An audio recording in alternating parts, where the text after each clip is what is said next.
네, 시청자 여러분 안녕하십니까? 뉴스타트 2부 시작합니다. 미국 정부가 국회를 통과한 정보통신망법 개정안에 공식적으로 우려를 표명했죠.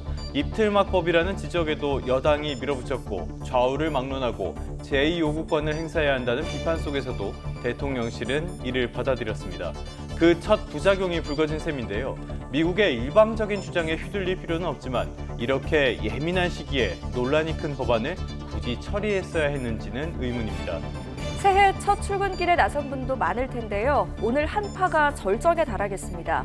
전국 아침 기온이 영하 17도까지 떨어집니다. 칼바람에 체감온도는 더 낮습니다. 특히 광주와 전남을 비롯한 서해안에는 많은 눈까지 내릴 것으로 보입니다. 이번 추위는 내일 낮부터 누그러진다는 예보입니다. 그럼 이 시각 주요 뉴스부터 살펴보겠습니다. 더불어민주당이 금품 수수 의혹을 받는 강선우 의원을 전격 제명했습니다. 갑질, 특혜 의혹에 휩싸인 김병기 전 원내대표에 대해서도 징계 절차를 밟기로 했습니다. 기획예산처 장관 후보자로 지명된 이해훈 전 의원의 과거 폭언 녹취가 공개됐습니다. 유승민 전 의원은 지난 대선 전에 러브콜을 받았다며 국무총리 제안서를 인정했습니다. 특검 수사가 종료되면서 새해에는 법정으로 시선이 쏠립니다. 윤석열, 김건희 부부 재판은 모두 11건에 달하는데 오는 16일에 첫 선고가 나옵니다. 서울 아파트값이 47주 연속 올랐습니다. 지난해 연간 기준으로는 8.71%가 올라 19년 만에 최대 상승폭을 기록했습니다. 새해를 맞아 인파가 몰린 스위스의 스키 리조트에서 화재가 발생해 40여 명이 숨지고 100명 넘게 다쳤습니다. 현지 언론은 샴페인병 폭죽에서 불이 시작됐을 가능성을 제기했습니다. 네, 첫 소식입니다. 더불어민주당이 1억 원 금품 수수 의혹을 받는 강선우 의원을 전격 제명했습니다. 김병기 전 원내대표에 대해서도 징계 절차를 밟기로 했습니다. 정청래 대표는 성역이나 예외는 없고 끊어낼 건 끊어내야 한다고 말했는데 국정 운영 동력과 지방선거 악영향 우려가 겹쳐서 초강수를 둔 것으로 풀이됩니다. 조은지 기자입니다. 안 받으면 진짜 무슨 불태우든지 아니 그런 얘기는 뭐 필요 없겠다. 죄송합니다. 하여튼 돈부터 돌려드리세요. 거 없어도 행복하겠어요. 정말 이런 지난 2022년 지방선거 당시 공천 헌금 명목에 1억 원을 받은 혐의가 알려진 지 사흘 만에 강선우 의원이 민주당을 전격 탈당했습니다. 돈을 받은 적 없다고 버티던 강 의원은 새해 첫날 자신의 SNS에 이미 당과 당원께 너무나도 많은 부담을 드렸고 더는 드릴 수 없다고 적었습니다. 당을 떠나도 당이 요구하는 모든 절차에 성실히 임하고 수사에도 적극 협조하겠다는 말을 덧붙였습니다. 이 기습적인 탈당 발표 13분 뒤 민주당은 저녁 8시 긴급 최고위원회의를 소집했고 70분 논의 끝에 제명을 의결했습니다. 지난달 30일부터 강 의원을 조사한 윤리감찰단의 보고를 받고 내린 결정입니다. 차후에 복당을 원하는 경우에 그것이 지금 장부에 기록되어 있기 때문에 사실상 제명이 되도록 하는 그런 절차입니다. 그래서 탈당하였으나 제명키로 하였다. 1억 원 녹취록의 또 다른 축인 김병기 전 원내대표에 대한 징계 절차도 시작됐습니다. 민주당은 중앙당 윤리심판원에 신속한 징계 심판 결정을 요청했습니다. 앞서 정청래 대표는 지난달 25일 밤 9시 갑질, 특혜 의혹에 대한 윤리감찰단 진상조사를 지시했다고 뒤늦게 공개했는데 후속 절차를 빠르게 밟기로 한 겁니다. 정청래 대표는 지휘고하를 막론하고 윤리감찰 대상이 되면 비껴갈 수 없다고 엄정 대응 방침을 강조했습니다. 강선우 의원 포함해서 어느 누구도 예외일 수 없고 성역일 수 없다. 끊어낼 것은 끊어내고 이어갈 것은 이어가겠습니다. 의혹이 꼬리를 물고 이어지는 상황에서 수사가 본격화하고 비판 여론까지 거세지자 민주당은 새해 벽두 칼을 뽑았습니다. 도덕적 우월성을 자부해온 여권으로선 대형 악재에 나름대로 불을 끈 셈인데 효과가 있을지 회의적인 목소리가 작지 않습니다. YTN 조은지입니다. YTN이 더불어민주당 김병기 전 원내대표에게 수천만 원을 전달했다가 몇 달 뒤에 돌려받았다는 내용이 담긴 전직 동작구 의원들의 탄원서를 입수했습니다. 해당 탄원서는 전직 동작구 의원들이 지난 2023년 12월 민주당 공천관리위원회 간사였던 김 의원 문제를 당시 이재명 대표에게 전하기 위해 작성한 것으로 확인됐습니다. 전 구의원 A씨는 탄원서에서 지난 2020년 3월 김 전 원내대표의 측근인 구의원에게 현금 1,000만 원을 건넸는데 석 달 뒤에 이를 다시 돌려받았다고 주장했습니다. 또 다른 전 구의원 B씨도 지난 2020년 1월 김 전 원내대표의 아내에게 현금 2천만 원을 직접 전달했는데 5개월 뒤에 같은 금액을 돌려받았다고 적었습니다. 이와 관련해서 김 전 원내대표 측은 YTN에 탄원서를 작성한 전 구의원들이 이후 돈을 건넨 사실을 부인하는 것으로 알고 있다며 사실 무근으로 이미 끝낸 사안이라고 설명했습니다. 이재명 정부 초대 기획예산처 장관 후보자로 지명된 이해훈 전 의원의 과거 폭언 녹취가 공개됐습니다. 야권은 낙마 총공세에 돌입했습니다. 유승민 전 의원은 지난 대선 전에 러브콜을 받았다며 국무총리 제안서를 인정했습니다. 김다연 기자가 보도합니다. 지난 2017년 당시 바른정당 의원이던 이해훈 기획예산처 장관 후보자가 당시 인턴 직원과 했던 통화 내용입니다. 3분에 달하는 대화에서 이 후보자는 인격 모독에 가까운 발언을 거침없이 쏟아냅니다. 판단하지 말라는 얘기를 내가 도대체 몇 번을 더 해야 알아듣니? 기사 검색해서 보고해라. 도대체 얼마나 더 얘기를 해야 네 머리에는 그게 이해가 되니? 너 뭐 IQ 한 자리야? 단순히 의원 이름만 들어간 언론 보도라 보고할 필요가 없다고 생각했다는 답변에 당장 고성이 날아듭니다. 그냥 이름만 들어간 거는 보고 안 해. 야! 내가 정말 널 죽였으면 좋겠다. 부역, 배신, 협잡 등의 단어를 쓰며 후보자 지명 직후 제명을 조치했던 국민의힘은 낙마 총공세에 들어갔습니다. 이미 자신의 지역구 시구의원들을 상대로 윤석열 전 대통령 탄핵 반대를 위한 삭발을 강요한 것까지 나왔다면서 청문회까지 갈 필요도 없이 대통령이 지명을 철회해야 한다고 비판했습니다. 익히 좀 듣고 있었던 이야기들이라 놀랄 건 없었습니다. 분노 게이지를 굉장히 높일 거라고 생각을 하고 있습니다. 한때 친유계로 꼽혔던 이해훈 후보자의 변절에 유승민 전 의원은 정치인은 철학과 정체성이 있어야 한다고 쓴소리했습니다. 또 이재명 정부의 깜짝 발탁은 연정이나 탕평이 아니라 사람 빼가기라고 평가절하하며 최근 뒤늦게 화제가 된 국무총리 제안설도 사실상 인정했습니다. 지난해 2월 민주당 의원을 통해 총리직을 제안받았고 대선 직전 이재명 당시 후보가 여러 차례 전화하고 문자도 보냈지만 일절 답하지 않았다고 설명했습니다. 생각이 같아야 일을 하고 사람이 철학과 소신을 버려서까지 제가 뭐 욕심낼 자리도 아니고 그렇게 안 했습니다. 잇따르는 잡음 속에 이해훈 후보자는 통렬히 반성한다고 밝혔지만 파장을 잠재울 수 있을진 불투명합니다. 정부 여당의 고심도 깊어질 거로 보입니다. YTN 김다연입니다. 네, 지방선거가 열리는 올해의 첫날 여야는 6.3 지방선거 승리를 다짐하면서 각자의 방식으로 신년 일정을 소화했습니다. 더불어민주당은 개혁을, 국민의힘은 민생을 전면에 내걸었습니다. 김다현 기자입니다. 병오년 새해 첫날 노사모 출신 첫 국회의원인 민주당 정청래 대표는 지도부와 함께 경남 김해 봉하마을을 찾았습니다. 지역 감정 없는 국민 통합의 꿈, 노무현의 꿈을 이어가겠다면서 2차 종합특검과 통일교, 신천지 특검을 신속하게 마무리하고 국민 속, 민생 속으로 달려가겠다고 강조했습니다. 지방선거 승리 비상체제로 당을 운영하겠다고도 밝혔습니다. 권리당원이 전면적으로 공천 경선에 참여하는 그런 당원 주권 시대, 이제 6월 3일 지방선거 승리 체제로 비상체제로 당을 운영하고 양산 평산마을에서 문재인 전 대통령 부부와도 정겨운 시간을 보냈습니다. 새해 첫날 김대중 전 대통령 묘역까지 참배한 정 대표는 2026년을 내란 청산과 3대 개혁 완수, 민생 회복의 원년으로 규정했습니다. 국민의힘도 새해 첫 일정으로 국립현충원을 찾아 전직 대통령들 묘역을 참배했습니다. 신년 인사회에서 장동혁 대표는 더 낮은 자세로 국민을 섬기는 정당이 되겠다며 민생을 전면에 내걸었습니다. 모두가 선거를 위해 변화를 주문하지만 변화의 핵심은 정치의 기본으로 돌아가는 거라고 에둘러 이를 반박했습니다.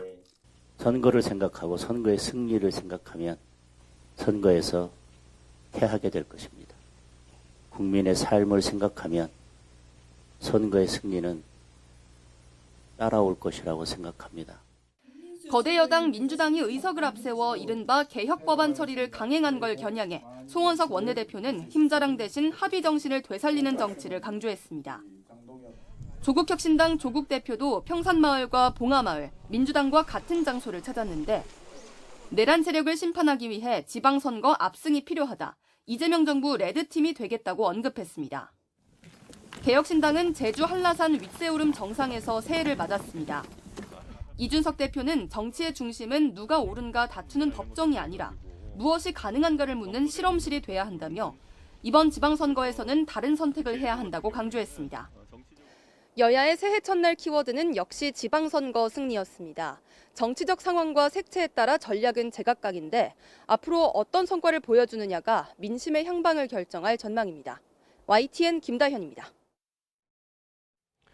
네, 이른바 3대 특검 수사는 모두 마무리됐습니다. 이제 새해에는 법정으로 시선이 쏠리게 됐습니다. 윤석열, 김건희 부부 재판은 모두 11건에 달하는데 오늘 16일 첫 선고가 나옵니다. 우종훈 기자가 취재했습니다.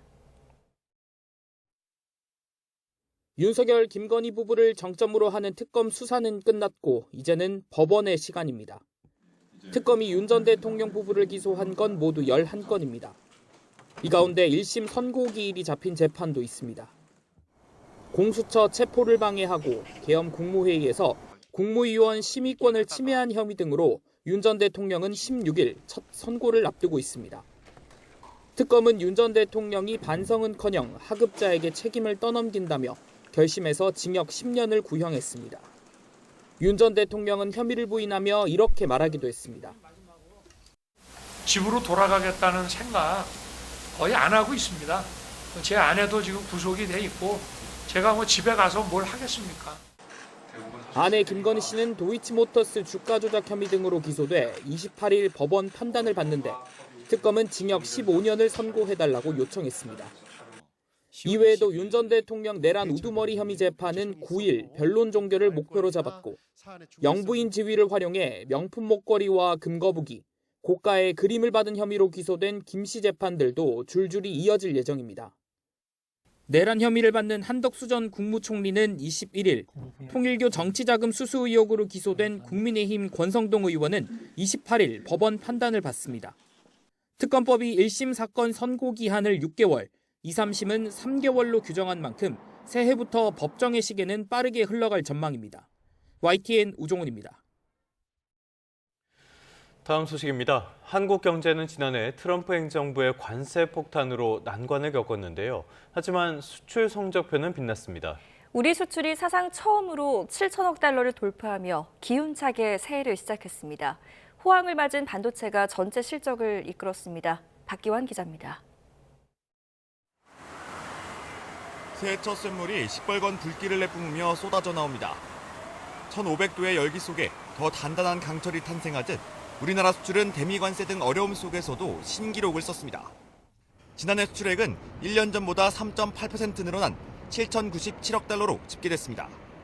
세계에서 6번째로 7천억 달러를 돌파하며 수출 강국으로서의 자리를 굳건히 했습니다. 11개월 연속 플러스 행진 속에 무역 수지 흑자도 780억 달러로 2017년 이후 최고치를 경신했습니다. 1등 공신은 인공지능 바람을 타고 날아오른 반도체였습니다. 지난해 반도체 수출액은 22% 넘게 늘어난 1,734억 달러로 1년 만에 최대 기록을 새로 썼습니다. 고부가가치 친환경 선박을 앞세운 조선업과 고전했던 북미 대신 유럽 등의 시장 다변화에 성공한 자동차 역시 수출 효자 노릇을 톡톡히 했습니다. 관세 직격탄으로 3% 넘게 줄어든 미국 수출은 지난달 5개월 만에 증가세로 돌아서며 기분 좋은 소식을 알렸습니다. 반면 우리 산업의 버팀목 역할을 해온 철강과 석유화학의 상황은 녹록지 않습니다. 중국의 저가 밀어대기에 뿌리부터 흔들린 석유화학과 50%의 대미관세 부담을 짊어진 철강 수출은 마이너스 행진을 이어갔습니다. 이곳 제철소 SM물이 산업계 현장 곳곳에 열기를 불어넣듯 철강과 석유화학 등 지난해 힘들었던 모든 업종이 다시 한번 끌어오를 수 있기를 기대해봅니다. YTN 박견입니다. 서울 아파트값이 무려 47주 연속으로 올랐습니다. 지난해 연간 기준으로는 8.71%나 폭등해 2006년 이후 19년 만에 최대 오름폭을 기록했습니다. 급등기였던 문재인 정부 때의 상승률도 뛰어넘었습니다. 최두희 기자입니다. 정부의 11호 대책에도 불구하고 서울 아파트값 상승세는 연말까지 꺾이지 않았습니다. 한국부동산원이 지난해 12월 다섯째 주 기준 전국 주간 아파트 가격 동향을 조사한 결과 서울 아파트값은 0.21% 오르며 47주 연속 상승 랠리를 이어갔습니다. 25개 자치구 가운데 성동구가 0.34%로 가장 많이 올랐고 동작, 송파구가 0.33% 오르는 등 강남 3구와 한강벨트 일부 자치구 상승률이 평균치를 웃돌았습니다. 이에 따른 지난해 서울 아파트값 누적 상승률은 8.71%로 집계되면서 집값 급등기였던 문재인 정부 시절 2018년의 연간 상승률 8.03%를 넘어섰습니다. 역대 최고치였던 노무현 정부 시절 2006년의 23.46% 이후 19년 만에 가장 높은 상승률입니다. 지난해 서울에서는 송파구 상승률이 21%에 육박하며 가장 많이 올랐고 이어 성동구 순으로 나타나면서 강남 3구와 한강벨트 오름세가 두드러졌습니다. 공급 절벽까지 겹치면서 이른바 똘똘한 한채 현상이 강화됐기 때문입니다. 주택 공급에 대한 불안이 실제 가격에 크게 전이가 되면서 나타난 현상이다라고 분석을 할 수 있을 것 같습니다. 심리적으로 불안을 겪는 수요자가 늘어나고 있는 상황이고요. 그러면서 주택을 빨리 구입하지 않으면 내 집 마련이 점점 더 어려워진다라는 분석들을. 서울 아파트값 열기는 경기 남부 지역으로도 번졌습니다. 지난해 경기 과천이 20% 넘게 올랐고 성남 분당도 19% 넘게 오르는 등 강남 접근성이 뛰어난 곳 위주로 가파른 상승률을 보였습니다. 반면 수도권을 제외한 지방 아파트값은 오히려 1.13% 하락했고 전국 아파트값은 1.02% 상승하는 데 그쳤습니다. 이렇게 양극화가 뚜렷해지면서 부동산 시장에서 서울 집중 현상은 더 심해졌습니다. YTN 휴두입니다. 경제 한 줄 뉴스입니다. 지난해 코스피가 사상 처음 4,000피 골지에 안착하며 고공행진했지만 개인은 역대 최대 규모로 순매도했습니다. 올해 상반기 건설업 하루 평균 임금이 지난해 같은 기간과 비교해 1.4% 오릅니다. 국민 생선으로 불리는 고등어가 1년 동안 28.8%나 급등하면서 밥상 물가를 끌어올리고 있습니다. 국토교통부는 지난해 12월 전세사기 피해지원위원회 전체회를 열고 3차례 열어서 664명을 전세사기 피해자로 인정했다고 밝혔습니다. 복권 운영회사인 동행복권의 실수로 어제 오전 서울 등지의 일부 복권 판매점에서 로또 발행이 한때 중단됐습니다. 지금까지 경제 한 줄 뉴스였습니다. 새해 소망으로 돈을 많이 벌게 해달라라고 비신 분들 많을 것 같습니다. 돈이 전부는 물론 아니지만요. 가정의 행복을 유지하는 주요 요소이기 때문일 것 같습니다. 네, 그런데 최근 조사에서 50대 이상 장년층조차 노후생활자금 마련을 위한 기본 준비가 소홀한 것으로 나타났습니다. 이문석 기자입니다. 새해를 맞이한 사람들 소망 속엔 건강과 행복 기원이 빠지지 않습니다. 저희 가족 건강하고 행복하고 또 저희 아기 잘 크고 우리 온 가족 행복하고 즐겁고 건강하기를 바랍니다. 특히 고령층이 은퇴 후 건강과 행복을 지키려면 충분한 영양 섭취 등 기본 생활을 유지할 비용이 필수입니다. 50대 이상 중고령자가 생각하는 노후 생활 자금은 얼마 정도일까? 국민연금연구원이 50세 이상과 그 배우자 8천여 명을 대상으로 조사해봤더니 혼자면 평균 최소 월 139만 2천 원, 부부면 최소 216만 6천 원은 있어야 한다고 답했습니다. 그렇다면 노후생활자금 준비는 하고 있는 걸까? 조사 결과는 아니다였습니다. 내가 생각하는 노후자금을 확보하려면 국민연금, 기초연금 같은 공적연금을 기반으로 얼마가 더 필요한지부터 알아야 합니다. 그런데 조사 대상 50대 이상 공적연금 가입자의 86.6%는 자신의 예상 연금 수령액을 인지하지 못했습니다. 더구나 필요자금을 알기 위해 온라인이나 오프라인 등으로 노후 준비 서비스를 이용해봤다고 답한 사람은 1.6%에 그쳤습니다. 건강을 위해 운동을 하듯 노후 행복을 지키려면 미리 준비가 필요합니다. 국민연금공단 중앙노후준비지원센터 누리집에 들어가면 개인연금을 포함해 내가 받을 연금액 총액을 알 수 있고 노후준비 종합진단과 대면 상담 신청도 할 수 있습니다. YTN 이문석입니다. 지난해에는 유난히 대형 개인정보 유출 사고가 자주 발생했습니다. 이용자들을 불안에 떨게 만들었습니다. 새해에는 국민 눈높이에 맞춰서 더욱 강력한 철퇴가 내려지고 기업의 책임과 투자도 키웁니다. 새해 달라지는 개인정보 보호 정책, 양희력 기자가 보도합니다. SK텔레콤 이용자 2,300만 명의 가입자 식별정보 유출, 롯데카드 고객 297만 명의 개인정보 유출, KT 초소형 기지국 해킹으로 인한 무단 소액결제 피해, 그리고 3,370만 고객 계정 정보가 털린 쿠팡 사태까지 지난 한 해 대한민국 경제활동 인구 대부분이 개인정보 유출 피해를 봤다 해도 과언이 아닙니다. 해킹 기술이 고도화된 탓도 있지만 처벌이 약해 기업들 경각심이 부족한 거란 지적이 꼬리표처럼 따라붙었습니다. 이에 따라 새해에는 정부가 국민 눈높이에 맞춰 제재 수위를 한층 강화하는 방안을 추진합니다. 우선 전체 매출액의 3%에 불과한 과징금을 10%까지 끌어올려 책임을 더욱 엄중히 묻습니다. 반복적이거나 중대한 법 위반 행위에 대해 매출액의 10%까지 부과하는 징벌적 과징금을 신설하여 강력한 억지력을 확보하고 단체 소송으로 손해배상이 가능하도록 관련 법조항도 손봅니다. 대신 개인정보 보호에 적극적으로 투자한 기업은 과징금을 줄여주는 유인책도 함께 도입합니다. 갈수록 대형화, 복잡화하는 개인정보 유출 사고에 효과적으로 대응하기 위해 수년째 제자리 걸음이던 인력도 보강합니다. 이와 별개로 예방전담 조직을 신설해 개인정보 유출 피해를 사전에 막도록 실태 점검에 나섭니다. 다만 법 개정으로 징벌적 과징금이 도입되더라도 일파만파 논란인 쿠팡 사태에는 소급 적용이 어려워 대책 마련이 필요하다는 목소리도 나옵니다. YTN 양일혁입니다.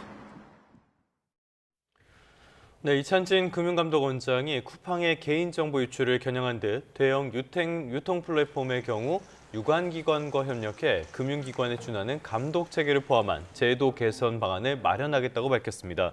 이 원장은 신년사에서 새로운 도약의 발판을 마련하기 위해서는 생산적 금융으로의 전환이 필수적이라면서도 금융 소비자를 두텁게 보호할 수 있는 제도적 기반을 강화하는 일이 선행돼야 한다고 강조했습니다. KT가 해지위약금 면제를 시작한 첫날 알뜰폰 이용자를 포함해 만여 명이 타 통신사로 이탈했습니다. 통신업계에 따르면 그제 KT에서 SKT로 옮긴 가입자가 5,784명으로 집계됐습니다. LGU 플러스로 옮겨간 사람은 1,880명이었고 2,478명은 알뜰폰 사업자로 이동했습니다. 알뜰폰을 포함한 전체 번호 이동 건수는 35,595건으로 평소 하루 평균보다 2배 넘게 늘었습니다. 네, 다음 소식입니다. 경찰이 남양유업 창업주의 외손녀인 황하나 씨를 오늘 구속 상태로 검찰에 넘깁니다. 경기 과천경찰서는 마약류 관리법 위반 혐의로 구속한 황 씨를 수원지검 안양지청에 송치할 예정입니다. 황 씨는 지난 2023년 7월 서울 강남구에 있는 지인 집에서 40대 남성과 30대 여성에게 주사기로 필로폰을 투약한 혐의를 받고 있습니다. 서울 관악구에서 흉기를 휘둘러 시민 2명을 다치게 한 혐의로 10대 남성이 붙잡혔습니다. 서울 관악경찰서는 17살 A군을 살인미수 혐의로 체포하고 정확한 범행 동기를 조사하고 있습니다. A군은 어제 오후 무궁화 어린이공원 입구에서 79살 여성과 18살 남성 행인에게 흉기를 휘두른 혐의를 받습니다.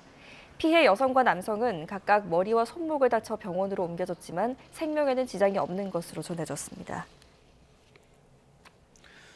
서해 공무원 피격 은폐 의혹으로 재판에 넘겨진 문재인 정부 인사들이 모두 무죄를 선고받은 가운데 숨진 이대준 씨의 유가족이 미국 트럼프 대통령에게 관심을 촉구하는 서신을 보내겠다고 밝혔습니다. 이 씨의 친형인 이래진 씨는 오늘 주한 미 대사관 앞에서 국제사회에 깊은 관심을 요청하는 취지의 서신을 접수할 예정입니다. 이번 선고에 대한 항소 기한이 오늘인 만큼 국회에서 검찰 항소를 촉구하는 기자회견을 한 뒤 미국 대사관 측에 서신을 전달한다는 계획입니다. 최초의 무슬림 뉴욕 시장인 조란 맘다니 시장이 새해 첫날 성경이 아닌 꾸란의 손을 얹고 취임했습니다. 파격적 생활 공약을 내건 맘다니 시장의 성공 여부에 중간 선거를 앞둔 미국 정치권 전체의 관심이 쏠리고 있습니다. 보도에 유투건 기자입니다. 2026년 새해가 시작되자마자 맘다니 시장은 오래전 폐쇄된 구시청 지하철역에 서서 취임 선서를 했습니다. 노동자와 빈민을 대변하겠다는 의지를 보여주기 위해 공식 취임식에 앞서 마련한 비공식 행사였습니다. 성경이 아닌 쿠란에 손을 얹고 선서를 해 이슬람 신자로서의 정체성도 분명히 했습니다. And that I will faithfully discharge the duties of the office of the mayor of the city of New York. 미국 헌법에는 공직자 취임 시 특정 경전을 사용해야 한다는 규정이 없지만 거의 예외 없이 성경을 선택하면서 전통으로 자리 잡았습니다.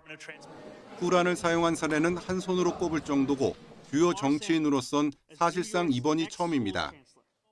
35살의 맘다니 시장이 공식적으로 4년 임기를 시작하면서 이제 파격적인 실험의 성공 여부에 관심이 쏠리고 있습니다. 민주사회주의자를 자처하는 맘다니 시장은 시내버스 무료와 취약전 무상보육, 임대료 동결 등을 약속했습니다. Whether you are a consumer, a small business owner, an employee, the DCWP has the ability and remit to stand up for your rights and to fight predatory practices across the 5 boroughs. 하지만 수십억 달러에 이르는 재원 마련은 쉽지 않은 숙제로 남아 있습니다. 여기에 필요한 기업과 부유층에 대한 증세 계획은 민주당 안에서도 반대에 직면했습니다. 진보 진영의 아이콘으로 떠오른 맘다니 시장의 행보는 올해 중간 선거를 치르는 미국 정치권의 중요한 변수 가운데 하나로 꼽히고 있습니다. YTN 유투관입니다. 미국의 건강보험개혁법 오바마케어 보조금 지급이 지난해 말로 종료되면서 미국인들의 보험료 부담이 새해부터 커질 전망입니다. 미국의 저소득층뿐 아니라 중산층까지 수백만 명이 영향을 받을 수밖에 없게 돼 11월 중간선거를 앞두고 최대 쟁점이 될 것으로 보입니다. 미 야당인 민주당은 지난해 보조금 지급을 3년 연장하는 방안을 추진했지만 공화당의 반대로 통과되지 못하면서 지난해 연방정부 셧다운이 43일로 역사상 최장 사태를 기록하기도 했습니다. 새해 맞이 축제를 위해 인파가 몰린 스위스의 유명 스키 리조트에서 대형 화재가 발생했습니다. 이 불로 40여 명이 숨지고 100명이 넘게 다쳤습니다. 수사당국은 공격 가능성을 배제했는데 현지 언론에선 샴페인병 폭죽에서 불이 시작됐을 가능성이 제기됐습니다. 런던 조수연 특파원입니다. 시뻘건 불길이 순식간에 번지자 사람들이 우왕좌왕하며 다급하게 탈출합니다. 현지 시간 1일 새벽 1시 반쯤 새해맞이 행사가 한창이던 스위스 스키리조트 크랑 몽타나의 한 술집에서 화재가 발생했습니다. 화재 직후 큰 폭발이 일어나며 축제는 악몽으로 변했습니다.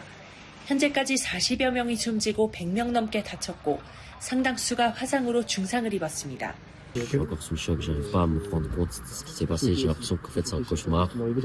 화재 원인을 조사 중인 수사당국은 일단 테러 공격 가능성은 배제했습니다. 프랑스 현지 매체는 샴페인 여러 병에 달린 폭죽에서 화재가 시작됐을 수 있다고 목격자들을 인용해 보도했습니다. 한 목격자는 폭죽이 달린 샴페인병을 천장에 가깝게 든 종업원이 있었다며 순식간에 술집 전체가 불길에 휩싸였다고 말했습니다. 현지 당국에 따르면 최근 강수량이 부족해 새해맞이 불꽃놀이는 금지됐다고 외신들은 전했습니다.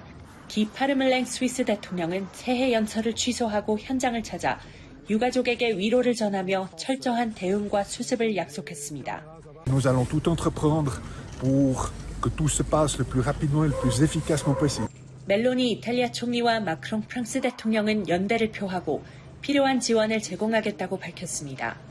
이런 가운데 독일 빌레펠트에서는 18살 남성 2명이 사제 폭죽 사고로 숨졌고 호주에서는 흉기 난동으로 2명이 중상을 입는 등 새해 전후로 사고가 잇따랐습니다. 런던에서 YTN 조수연입니다. 새해 첫 출근길인 오늘 강추위가 절정에 달했습니다. 중부 내륙을 중심으로 한파특보가 이어지는 가운데 어제보다 추위가 심하겠는데요. 현재 서울의 기온이 영하 10.6도에 체감온도는 영하 17도까지 떨어져 있고요. 그 밖의 지역은 대구가 영하 6.8도, 부산은 영하 5.6도까지 떨어져 있습니다. 낮에도 서울 기온은 영하 3도, 광주 1도, 부산 3도에 그치겠고요. 찬바람이 불면서 체감온도는 5도 정도 낮겠습니다.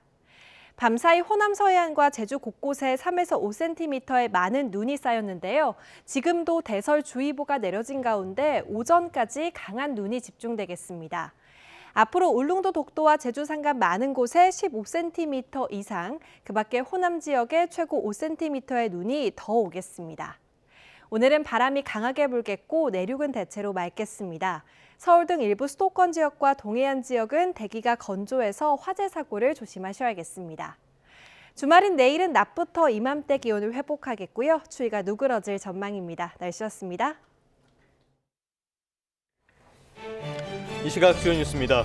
더불어민주당이 금품수수 의혹을 받는 강선우 의원을 전격 제명했습니다. 갑질, 특혜 의혹을 받는 김병기 전 원내대표에 대해서도 징계 절차를 밟기로 했습니다.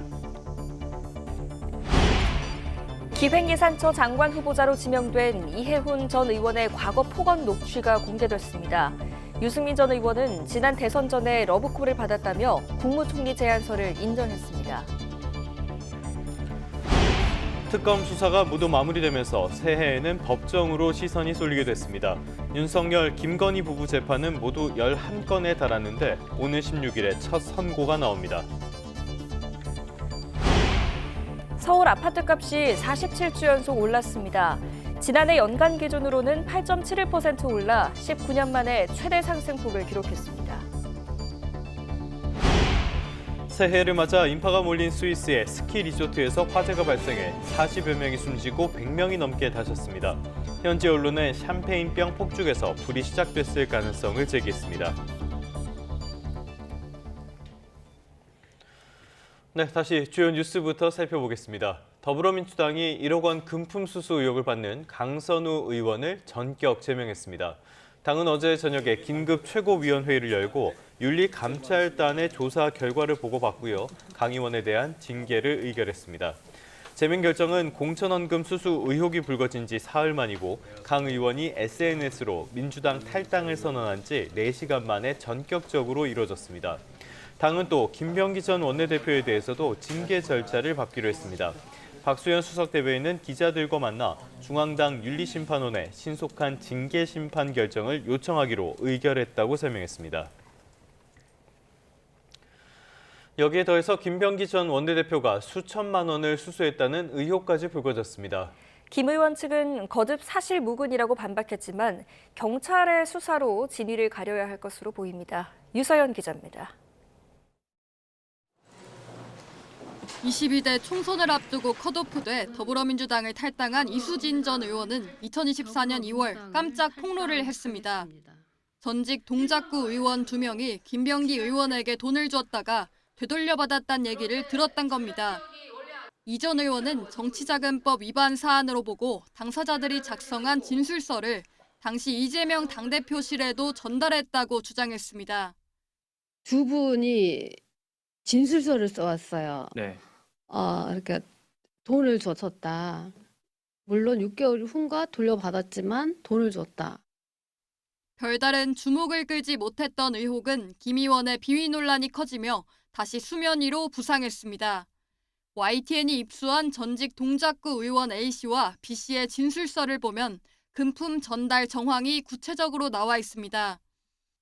A씨는 2020년 총선을 앞두고 1월쯤 김 의원 자택에서 김 의원 부인에게 5만 원권 현금 2천만 원을 직접 줬다고 했습니다. 이어 6월에 5만 원권 1,500만 원과 반원권 500만 원에 새우깡 한 봉지가 함께 담긴 쇼핑백을 김 의원 부인에게 돌려받았다고 적었습니다. B 씨는 2020년 3월쯤 김 의원 부인이 선거 전에 돈이 필요하다고 해 1,000만 원을 건넸지만 김 의원 부인이 더 많이 필요하다며 거절했다고 주장했습니다. 또 며칠 뒤 김 의원 최측근이 전화로 다시 돈을 요구해 동작구청 주차장에서 1,000만 원을 전달했으며 6월에 반환받았다고 밝혔습니다.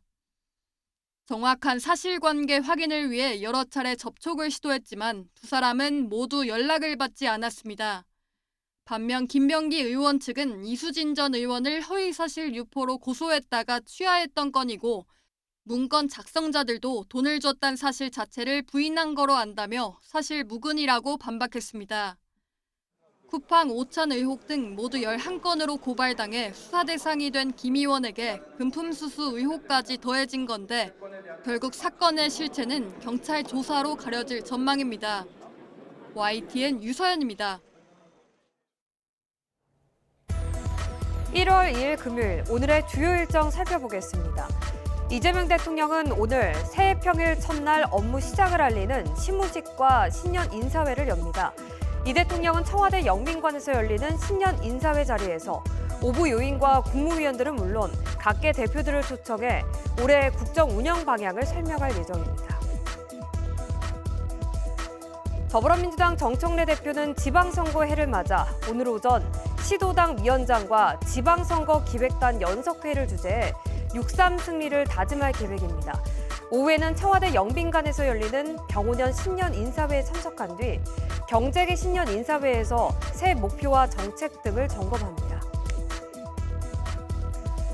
국민의힘 장동혁 대표는 청와대 신년 인사회에 불참하는 대신 이명박 전 대통령을 예방합니다. 이후 장 대표는 경제계 신년 인사회에 참석하고 송원석 원내대표 등 다른 국민의힘 지도부는 대구 경북 지역 신년 행사를 방문합니다. 백화점업계가 병오년 새해를 맞아서 나란히 첫 세일에 들어갑니다. 롯데백화점과 현대백화점은 오늘부터 18일까지, 신세계백화점은 오늘부터 11일까지 신년 정기 세일을 진행한다고 밝혔습니다. 지금까지 오늘의 주요 일정이었습니다. 네, 이재명 대통령도 집권 2년차를 맡게 됐습니다. 남북관계 개선을 위해 새해에는 더 적극적으로 움직일 것으로 보입니다.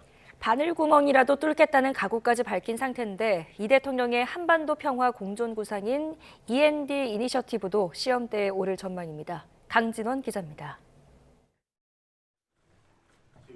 이재명 대통령은 지난해 6월 취임 이후 줄곧 남북 간 군사적 긴장을 완화하려는 조치들을 선제적으로 취했습니다.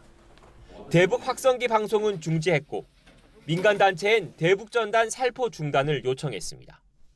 북한 당국의 군사분 개선 기준선을 논의하기 위한 회담을 공식 제안한 한편 국제사회에선 한반도 평화 공존 구상 END 이니셔티브를 천명했습니다. 교류, 관계 정상화, 비핵화, 즉 END를 중심으로 한 포괄적인 대화로 한반도에서의 적대와 대결의 시대를 종식하고 모두 남북관계를 풀어보겠다는 이 대통령의 강한 의지가 담긴 것들인데 북한의 호응은 아직 없습니다. 오히려 적대적 두 국가 방침을 명확히 하고 휴전선 부근에 2중, 3중 철책을 치고 있습니다. 비상 연락망마저 모두 단절된 최악의 상황이지만 이 대통령은 바늘구멍이라도 뚫어보겠다며 각오를 다졌습니다. 바늘구멍이라도 뚫어야 되겠다는 얘기를 제가 드린 것처럼 남북 간에 소통하고 또 대화하고 협력하고 북한이 접촉 자체를 거부하더라도 인내심을 갖고 손을 계속 내밀겠다는 건데 눈앞의 현실은 녹록지 않습니다. 당장 북한이 남한과 대화에 나설 이유가 줄어든 게 우리로선 뼈아픈 대목입니다. 러시아, 우크라이나 전쟁과 중국 전승절 등을 계기로 강화된 북중러 밀착 행보는 북한의 외교적 선택지를 이전보다 늘려줬습니다. 오랜만에 못 만났습니다. 이런 현실적 한계를 고려해 이 대통령이 자처한 게 페이스메이커, 즉 북미 관계 개선부터 지원하는 역할인데 이 또한 아직은 이렇다 할 결실을 보지는 못하고 있습니다. 비핵화는 없다는 북한과 협상의 전제 조건을 맞추는 것 자체가 어려운 상태입니다. 하나같이 풀기 힘든 난제들인 건 분명합니다. 다만 그렇다고 포기하진 않겠다는 이 대통령의 생각 역시 명확한 만큼 꽉 막힌 남북관계의 돌파구를 찾으려는 시도는 새해에도 계속될 것으로 보입니다. YTN 강준원입니다. 북한 김정은 국무위원장이 참석한 가운데 대규모 행사를 열고 새해 맞이를 자축했습니다. 김 위원장은 신년사로 볼 수 있는 간단한 연설도 했는데 미국이나 남측을 향한 대외 메시지는 전혀 없었습니다. 이종원 기자입니다. 김정은 국무위원장이 부인 리설주, 딸 주애와 함께 주석단에서 공연을 관람합니다. 자정을 전후해 평양 능라도에서 열린 신년 경축 행사로 김 위원장은 새해 시작과 함께 연설 단상에 올랐습니다.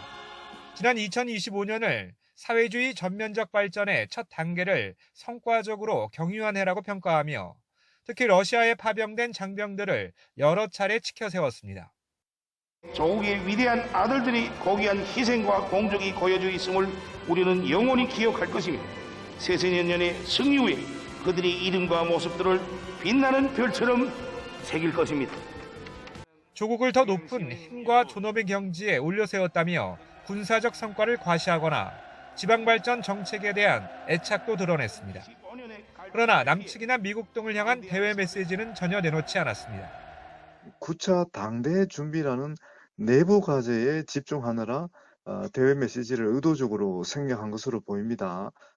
향후 5년간 추진될 주요 대내외 정책을 결정하는 북한의 9차 당대회는 아직 구체적인 일정이 공개되지 않았지만 올해 초로 예상됩니다. 대남, 대미 메시지 역시 당대회에서 밝힐 것으로 보이는데 기존 노선에서 큰 변화가 있을지는 미지수입니다. 북한은 지난해 9월 남측과는 마주 앉을 일이 없고 그 무엇도 함께하지 않겠다고 선언한 뒤 군사회담 등 우리 측 제안에 무대응으로 일관하고 있습니다. 미국에 대해선 핵보유국 지위를 인정해야 대화에 나설 수 있다고 조건을 내건 상태입니다. 한반도 적대적 이익과론의 유지 또는 공식화, 조건부 대미관계, 그리고 북러 밀착을 통한 신냉전 외교, 이게 아마 큰 틀이 될 것 같습니다. 북한은 김 위원장이 시진핑의 연하장을 받은 사실을 한 줄로만 간략히 보도했는데 2달여 만에 다시 마주 앉게 되는 한중 정상회담 소식에 불만을 드러낸 거란 분석도 나오고 있습니다. YTN 이종원입니다. 평양에서 열린 신년 경축 행사에서 김정은 북한 국무위원장의 딸 주애가 친밀한 부녀지간 모습을 연출하며 존재감을 부각했습니다. 조선중앙TV가 방영한 행사 영상에는 새해가 밝은 순간 주애가 김 위원장 얼굴에 한쪽 손을 대며 볼뽀뽀를 하는 모습 등이 담겼습니다. 주요 간부들이 아이들과 손을 잡고 행사장에 들어가는 장면에선 김 위원장의 여동생 김여정 노동당 부부장의 자녀로 추정되는 남녀 아동도 식별됐습니다. 네, 이번엔 중국으로도 가보겠습니다. 중국 역시 우리처럼 붉은 말띠의 해를 맞아 힘차게 달릴 준비를 하고 있습니다. 특히 새해 첫 업무 개시일 중국을 찾은 이재명 대통령의 국빈 방문에 의미를 부여하고 있습니다. 베이징 강정규 특파원입니다.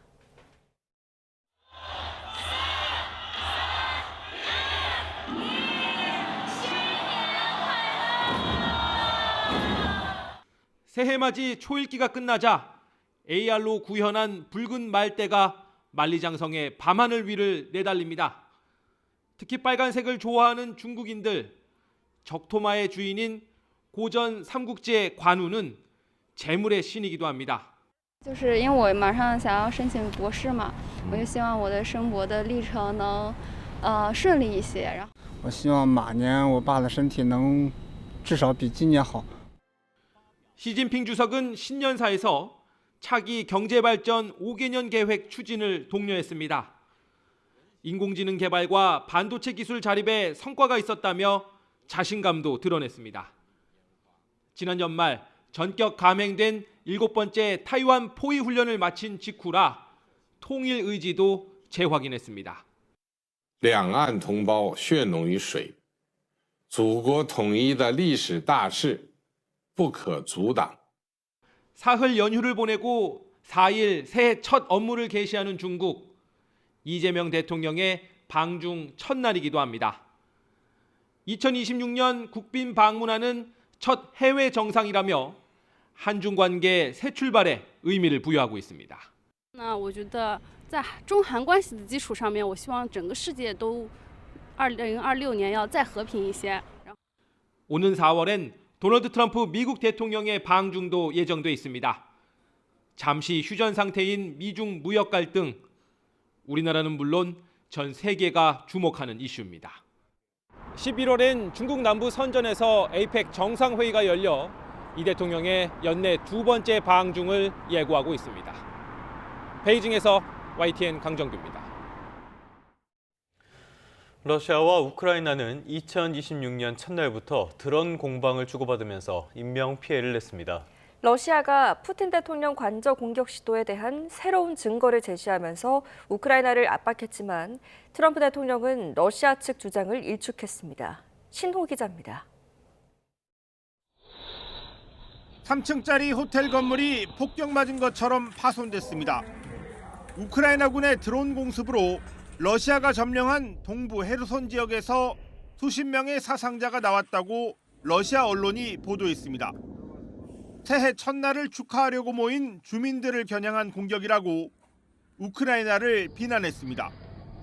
우크라이나 오데사와 볼린 지역에서는 러시아의 드론 공격으로 주택과 민간 시설이 불에 탔습니다. 새해 첫날 10만 명 넘게 정전 피해를 봤다고 이 지역 전력회사가 밝혔습니다. 러시아는 우크라이나의 푸틴 대통령 관저 공격 시도에 대한 새로운 증거를 제시했습니다. 지난 28일 격추된 우크라이나 드론에서 나온 것이라며 데이터 기록 장치를 미 대사관에 전달했습니다. что целью атаки был комплекс зданий резиденции президента Российской Федерации в Новгородской области. 트럼프 미국 대통령이 푸틴 관저 공격설이 사실이 아니라는 보도를 SNS에 공유했는데도 러시아는 주장을 굽히지 않았습니다. 젤렌스키 우크라이나 대통령은 불리한 종전 협상에는 절대 서명하지 않을 것이라며 10% 남은 쟁점이 가장 중요하다고 밝혔습니다. Провела у дорозі майже 50 годин. Мирна угода готова на 90%. 종전 협상 중에도 계속되는 드론 공방 속에 전쟁터의 시민들은 평화로운 미래를 기원하며 새해 첫날을 맞았습니다. YTN 신호입니다. 미국 트럼프 행정부가 우리 국회에서 처리한 정보통신망법 개정안에 대해서 공식적으로 우려를 표명했습니다. 미국 온라인 플랫폼 사업에 부정적 영향을 줄 수 있다는 건데 양국 간의 외교 통상 문제로 비화하는 건 아닌지 우려의 목소리가 나오고 있습니다. 김잔디 기자입니다. 미국 국무부가 한국의 정보통신망법 개정안에 대해 심각한 우려를 표한다고 밝혔습니다. 이른바 허위 조작 정보 근절법으로 불리는 이 법안에 대해 트럼프 행정부가 공식 입장을 밝힌 것은 이번이 처음입니다. 미국 국무부는 현지 시간 31일 개정안에 대한 미 행정부의 입장을 묻는 한국 언론사들의 질문에 미국은 한국 정부가 미국 온라인 플랫폼 사업에 부정적인 영향을 주고 표현의 자유를 약화하는 개정안을 승인한 데 중대한 우려를 갖고 있다고 답했습니다. 또 개정안이 디지털 서비스 영역에 불필요한 장벽이며 온라인 플랫폼에 대한 사전 검열이라고 주장했습니다. 국무부는 한국은 디지털 서비스 영역에 불필요한 장벽들을 세워서는 안 된다며 미국은 검열을 반대하고 모두에게 자유롭고 개방된 디지털 환경을 조성하기 위해 한국과 협력하고 있다고 강조했습니다. 앞서 세라 로저스 국무부 공공외교 차관도 SNS에 한국의 네트워크법 개정안은 표면적으로는 명예훼손적 딥페이크 문제를 바로잡는 데 초점을 맞춘 것처럼 보이지만 실제로는 그 범위가 훨씬 넓어 기술 협력까지 위태롭게 할 수 있다고 주장했습니다. 딥페이크가 심각한 우려 대상이지만 규제 당국에 검열할 수 있는 침해적 권한을 부여하는 것보다는 피해자에게 민사적 구제 수단을 제공하는 것이 바람직하다고 밝혔습니다. 한국의 정통망법 개정안이 유럽연합의 디지털 서비스법처럼 메타와 구글 등 미국 빅테크 기업을 직접 겨냥했다고 보고 있는 겁니다. 트럼프 행정부는 그동안 소셜미디어 기업들이 유해 콘텐츠를 차단 관리하는 것을 표현의 자유 침해로 규정하며 반대해왔습니다. 미 정부가 한국 법률 제정을 공개적으로 비판한 것은 이례적인데 이번 사안이 앞으로 한미 통상 협의와 플랫폼 규제 논의의 주요 쟁점이 될 수 있다는 의견도 나오고 있습니다. YTN 김잔디입니다. 네, 조금 전에 들어온 소식 하나 살펴보도록 하겠습니다. 김정은 부부가 금수산 태양궁전을 참배했다는 소식이 들어와 있는데요. 김주혜 역시 처음으로 동반을 했다고 합니다.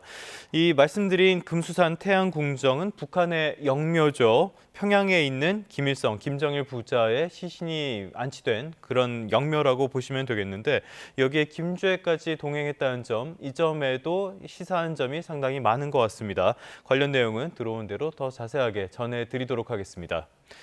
자, 새해 소식 조금 더 살펴보도록 하겠습니다. 새해 첫날에 방탄소년단이 컴백을 공식화했습니다.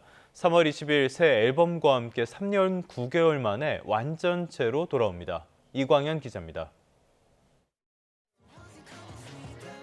7명이 저마다 다른 글씨체로 변함없이 기다려준 팬들을 위해 손으로 직접 쓴 편지입니다. 누구보다 간절히 기다렸다. 드디어 생각했던 것이 현실이 됐다는 각자의 벅찬 소감이 고스란히 담겨 있습니다. 오는 3월 20일 BTS 컴백을 공식화한 겁니다. 지난해 6월 슈가의 소집 해제를 끝으로 멤버 전원이 이른바 군백기를 끝내면서 컴백에 대한 기대감이 점점 높아진 게 사실입니다. 2025년의 마지막 날 새해 맞이 라이브 방송에도 카운트다운 속에 힌트를 녹였습니다. 5, 4, 3, 2, 1, 새해 복 많이 받으세요! Happy New Year! Happy New Year! 여러분 새해 복 많이 받으시고요. 올해 뵙겠습니다. 데뷔 이후 음악은 물론 퍼포먼스와 메시지를 통해 K-팝의 확장을 이끌어온 방탄소년단. 최근 리더 RM이 소속사에 대한 불만을 연이어 노출하면서 팬덤 내부에선 피로감이 높아지기도 했지만 우려를 불식하며 직접 귀환을 알렸습니다. 지난 2022년 6월 프루프 이후 처음으로 완전체로 참여하는 새 앨범과 콘서트에 대한 구체적인 정보는 추후 공개될 예정입니다. YTN 이광현입니다. 새해에는 문화예술계에서도 많은 변화가 예상됩니다. 새 정부의 문화예술 정책이 본격화되고요. 기초예술 분야의 지원도 강화되는데요. 새해 문화예술 분야의 이슈를 박순표 기자가 정리했습니다.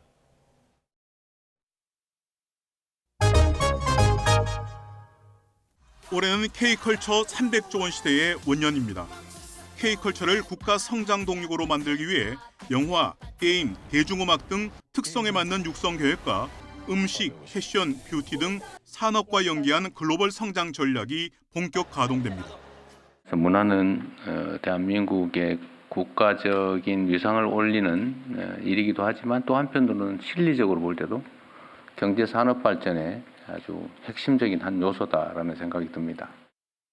이런 차원에서 중국의 한한령 해제는 정책 효과를 극대화하는 상징성이 있어 이재명 대통령의 중국 국빈 방문에 관심이 쏠리고 있습니다. 기초 순수 예술이야말로 K컬처의 지속적 성장을 위한 밑거름이라는 게 새 정부의 확고한 입장입니다. 기초예술 단순한 지원의 개념이 아니라 K컬처의 어떤 기반을 다지는 개념으로 저희는 바라보고 있습니다. 그래서 하나의 투자의 관점으로 기초예술을 지금 적극적으로 지원을 하고 있고요. 이에 따라 예술 분야의 새해 예산은 지난해보다 19%가량 크게 늘었습니다. 지난 정부 중단되거나 줄었던 연극과 공연, 영화, 문학 등 기초예술 지원이 큰 폭으로 늘고 인공지능 활용 창작 지원, 예술인 복지 공고 조성 등의 사업은 새로 시작됩니다. 국립중앙박물관의 상설 전시는 무료이고 주요 궁과 능의 입장료는 20년째 제자리입니다. K관광 3천만 명 시대에 맞게 입장료를 현실화해야 한다는 목소리가 높지만 국민 정서나 보편적인 문화 향유라는 원칙을 고려해야 하는 것이 부담입니다. 입장료 언제 무료됐는지 아십니까? 네. 언제입니까? 이명박 정부가 들었으면서 지금도 무료로 운영하시는 게 옳다고 생각하십니까? 유료화하는 것이 맞는데 지금 적극적으로 검토가 좀 필요하다고 봅니다. 문화산업의 2대 난치병으로 꼽히는 암표와 콘텐츠 불법 유통 근절도 새해 이슈입니다. 이른바 매크로 수법이 아니더라도 웃돈을 받고 표를 파는 행위 자체에 대한 단속과 불법 콘텐츠 긴급 차단 제도 등이 새해부터 시행됩니다. 인기 공연이나 경기 관람 문화, 온라인 콘텐츠 유통 환경에도 올 한해 상당한 변화가 예상됩니다. YTN 박순표입니다. 네, 지난 2021년부터 매년 줄어들었던 전기차 보조금이 올해는 다시 늘어납니다. 갖고 있는 내연차를 전기차로 바꾸면 보조금을 지난해보다 최대 100만 원 더 받을 수 있게 됐습니다. 최하영 기자가 보도합니다. 해마다 100만 원씩 깎여온 전기차 구매 보조금 단가가 올해는 지난해와 같은 수준으로 유지됩니다. 승용차 300만 원, 승합차 7천만 원, 화물차 1,000만 원입니다. 여기에 갖고 있던 내연차를 폐차하거나 팔고 전기차를 새로 사면 전환지원금 최대 100만 원이 추가됩니다. 중형 전기 승용차의 경우 추가 보조금을 포함해 최대 580만 원 정도 있던 보조금이 680만 원으로 늘어납니다. 다만 전환지원금 낭비와 악용을 막기 위해 조건이 있습니다. 출고 후에 3년이 지난 차를 대상으로 하고 또 가족 간의 증여라든지 판매는 보조 대상에서 제외됩니다. 업계가 자생력을 키울 수 있도록 정부는 지난 2011년부터 보조금 액수를 깎아왔지만 올해는 다시 당근책을 꺼냈습니다. 캐점이라든지 전기차 화재로 인해서 전기차 보급 속도가 많이 느려지면서 상대적으로 구매 보조금의 축소 속도가 좀 더 빠른 보급 속도보다 좀 더 빠른 문제가 발생을 해서 이와 함께 올해 국내 시장 출시가 예정된 소형급 전기 승합차와 중대형급 전기 화물차에 보조금이 새로 지원됩니다. 또 기존 전기 승용차의 전액 지원 가격 기준을 5,300만 원에서 내년부터 5천만 원으로 강화할 방침입니다. 올해 전기차 보조금 예산은 1조 6천억 원 규모로 차종별로 보급 대수를 환산해보면 모두 30만 대가량이 지원받을 수 있을 것으로 예상됩니다. 기후에너지환경부는 이 같은 내용이 담긴 2026년도 전기차 구매 보조금 개편안을 열흘 동안 행정 예고합니다. YTN 최하영입니다. 각종 사건, 사고와 비상계엄 수습으로 어느 때보다 고단했던 지난해를 뒤로하고 2026년에 첫 태양이 떠올랐습니다. 전국 해돋이 명소마다 시민들이 몰렸습니다. 홍상우 기자가 시민들의 새해 소망을 담아왔습니다.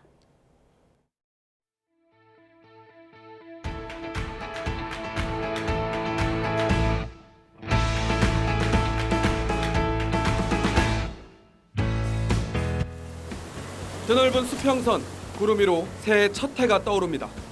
병오년 열정과 도약을 상징하는 붉은 마레에답게 태양은 더 붉게 타오릅니다. 동장군이 기승을 부린 영하의 날씨에도 해맞이객들은 백사장을 가득 채웠습니다. 어느 해보다 행복한 한 해가 되길 소망합니다. 가족, 저 친구들도 모두 행복하고 건강하게 다치지 않고 2026년 마무리했으면 좋겠습니다. 둘, 셋. 새해 복 많이 받으세요. 우리 가족 행복하게 지내고 평화로운 나날이 계속되었으면 좋겠습니다. 육지에서 가장 먼저 해가 뜨는 울산 간절곶에도 인파가 몰렸습니다. 어둠을 살라먹고 붉은 얼굴을 내비친 첫 해를 반깁니다. 바라는 건 모두의 건강과 행복. 다들 건강. 제일 먼저는 제일 건강한 게 우선이고 다들 돈도 많이 벌었으면 좋겠고 하는 일 다 잘 되고. 서울을 비추는 첫 해를 보기 위해 시민들 발길이 몰린 곳은 바로 남산입니다. 하늘 위로 떠오른 새해 첫 해. 어둠을 몰아내고 도심을 환하게 비춥니다. 기다리던 시민들 가슴에 감동이 차오릅니다. 우리 가족들이 모두 다 건강하고 행복했으면 좋겠고, 그다음에 지금 한창 자라나는 손자 손녀들 건강히 자기 하고 싶은 일들 할 수 있게끔 열심히 해줬으면 좋겠어요. 올해 세 번째 도전인데 올해는 꼭 붙어서 대학 좀 가고 싶습니다. 교수님 저희 뽑아주세요. 비상계엄으로 인한 혼란 수습에 너나 할 것 없이 피로와 불안에 시달렸던 지난해. 시민들은 새해 첫 해를 맞으며 올 한 해는 다사다난과는 거리가 먼 안전하고 행복한 한 해가 되기를 기원했습니다. YTN 홍사옥입니다. 네, 뉴욕 타임스퀘어에서는 미국 건국 250주년을 기념하는 성조기 크리스털볼 드롭 행사가 진행돼 축제 분위기 속에 새해를 맞이했습니다. 미국 각지는 물론 세계 곳곳에서 100만 명 이상의 인파가 몰렸는데요. 모두 한마음으로 세계 평화와 경제 성장을 기원했습니다. 뉴욕에서 이승윤 특파원입니다. 세계의 교차로라 불리는 미국 뉴욕 타임스퀘어에 모인 사람들이 한 목소리로 카운트다운에 들어갑니다.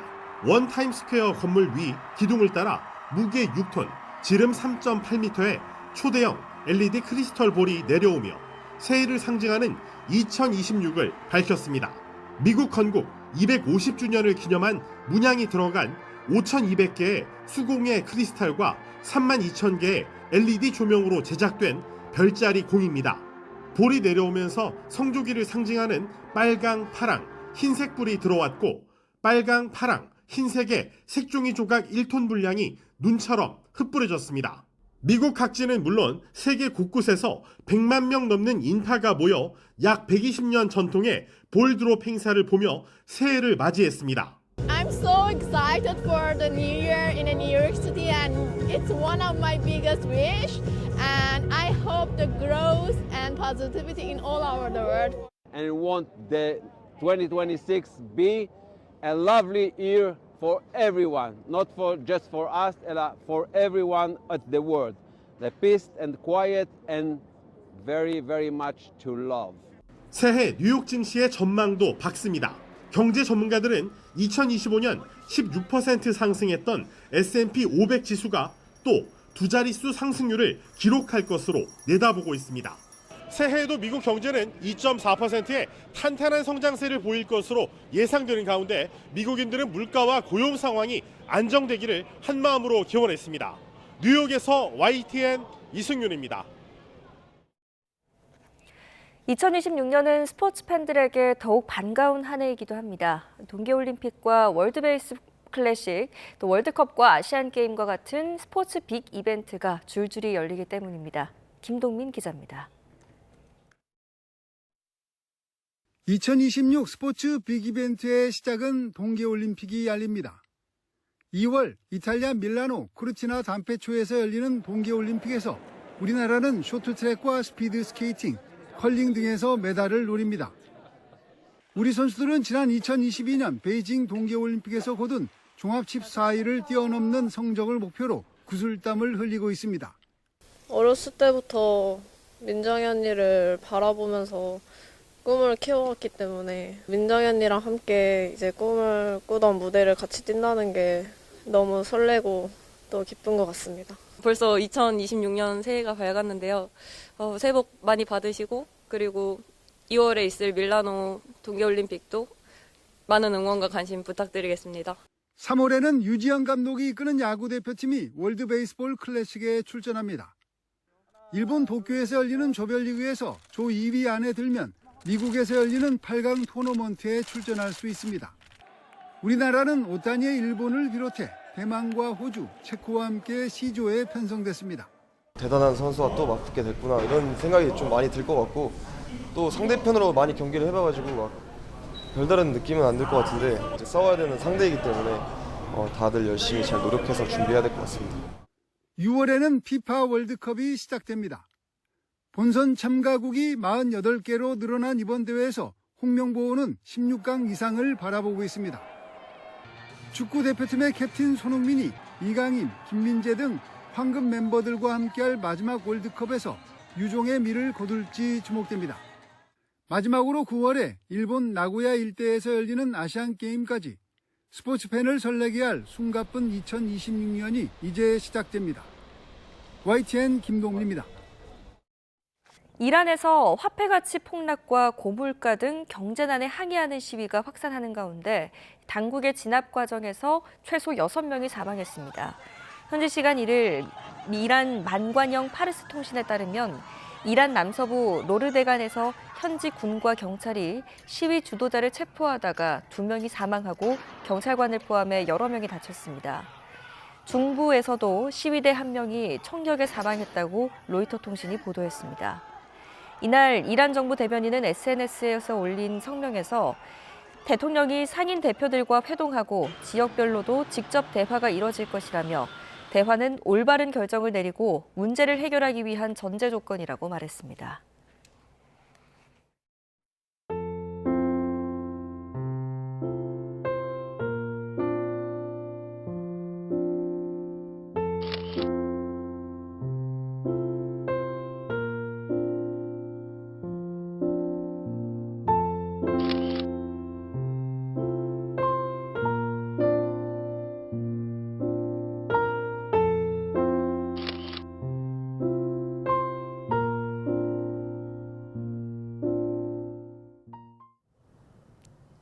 새해 첫 출근길인 오늘 강추위가 절정에 달했습니다.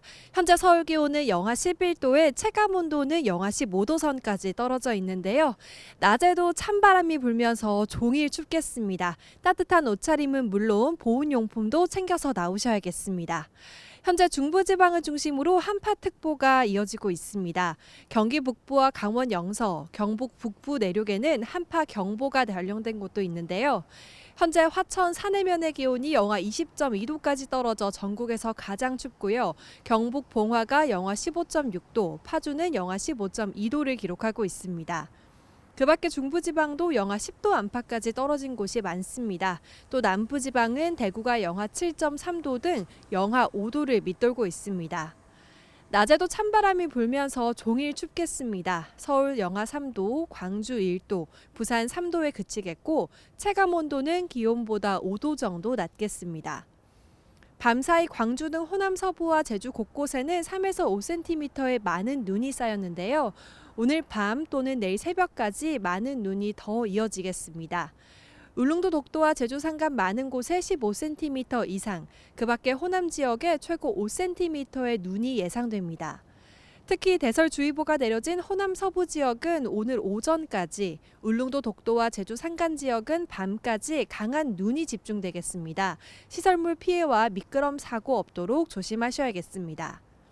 주말인 내일부터 내륙은 대체로 맑은 날씨가 이어지겠고요. 내일 낮부터는 기온도 이맘때 수준을 회복하면서 추위가 누그러질 전망입니다. 오늘도 내륙 지역은 대체로 맑은 가운데 서울 등 일부 수도권 지역과 동해안 지역에는 건조특보가 내려져 있습니다. 화재 위험이 높은 만큼 작은 불씨도 다시 한번 확인하셔야겠습니다. 지금까지 YTN 이혜민입니다. 뉴스타트 3부 잠시 뒤에 계속됩니다.